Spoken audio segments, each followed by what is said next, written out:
and composing. Whichever one I was doing, I was hungry to do the other. It's like if I was writing scores, I really wanted to not be stuck at my piano for 18 hours a day. And if I was on the road, I was desperate to get back to that piano for 18 hours a day.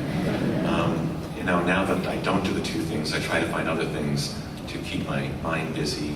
I've written 4 scripts, although none of them have been produced yet. And I've done these 2 orchestral pieces. And I'm really actually looking forward very much to writing a lot more kind of crazy orchestral and chamber music that's not for film. So,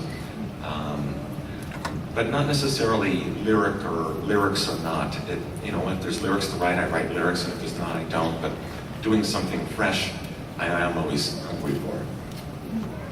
Thanks very much. Welcome. Hello, my name is Marlena.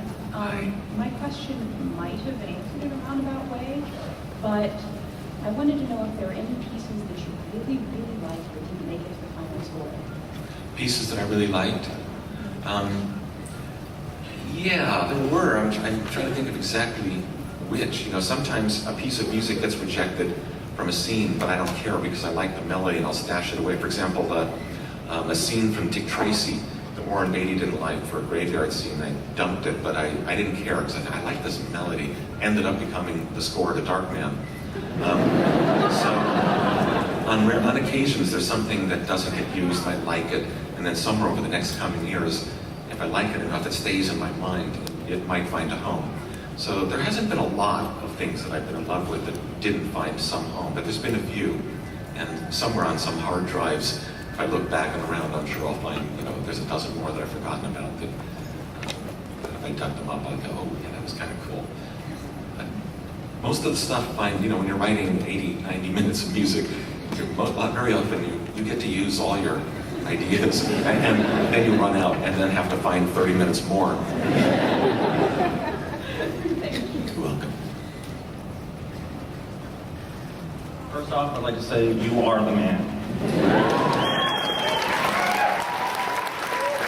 Elfman. Sorry. Also, you said you want to keep your mind busy. When will we ever see, or do you think we'll ever see a Oingo Boingo reunion? That won't happen, I'm sorry to say. It just is never going to happen. Well, 2 reasons. One is I hate rock and roll band reunions. To me, unlike the world of zombies, when you're dead, you should stay dead. And when bands come back from the dead, there's always a bit of that zombie thing. They're decayed and they eat brains or something. You want to stay away from them, not get too close. But also, unfortunately, the real clincher is that the 17 years I spent with Oingo Boingo, I sustained some significant hearing damage.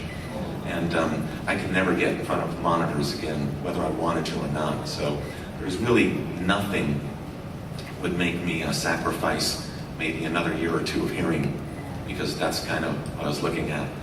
The last, I think, 4 or 5 years of the band, I think maybe took 5 or 10 years of future hearing away from me. So when you're weighing that, there's no price you can put on it. So the short answer is that nothing would get me on stage. No amount of money, nothing. And I'm sorry to say that, but when you think of what I'm up against in terms of the cost for that type of thing, I think you probably agree that it's maybe a wise decision.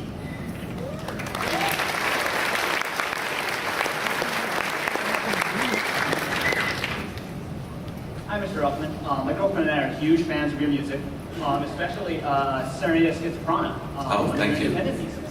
We were kind of curious, how different was it to work on an independent musical project that wasn't associated with any film? And also, are you working on any other independent musical projects? Oh, thanks. Well, yeah, Serenata was heaven for me because on a movie, sometimes I'll get a thing going and I'm really loving this, and then 45 seconds later, it's over because the scene ended. And that's the way it is. It's like, well, I could have kept writing that, but I can't, and that's the most frustrating part of scoring for film. When I got to write Serenata, I just got to get something rolling, and my God, I just got to keep going and going and going with this. And it really was incredibly cathartic for me. It just felt so good to not have to stop for suddenly the door slams, the piece is over. And so since then I wrote a ballet called Rabbit in the Road, and I really like how the music came out. I'm desperately trying to find a way to record that. It's just, unfortunately, it's really, really difficult to find a way to record these type of big orchestral works because it's so expensive. But I haven't given up. So hopefully, Rabbit in the Road will get released. And the music came out really good, I think. Now I'm focusing more on smaller musical projects like that, but have more of a chance of recording it.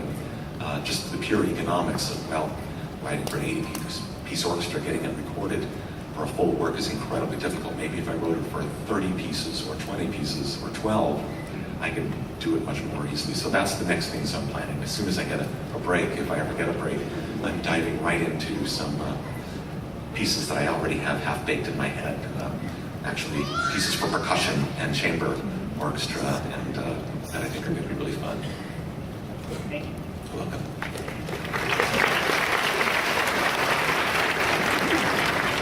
Hi, my question is, when you were a child, did you always know you were going to be a composer? No, I mean, that was the last thing in the world I ever could have thought of. As a kid, I only thought of science. And, right up till my 16th year, high school, that was really all I thought about. I wanted to be a radiation biologist, actually, when I was 13. And I used to handle isotopes all the time. I built a Geiger counter, and I had strontium-90 and cobalt-60 in my room, as well as little packets of sand from radioactive test sites, which in the 60s, any kid could send into the Atomic Energy Commission to get these things shipped to them. You didn't even need a parental consent. I used to irradiate plants at home, and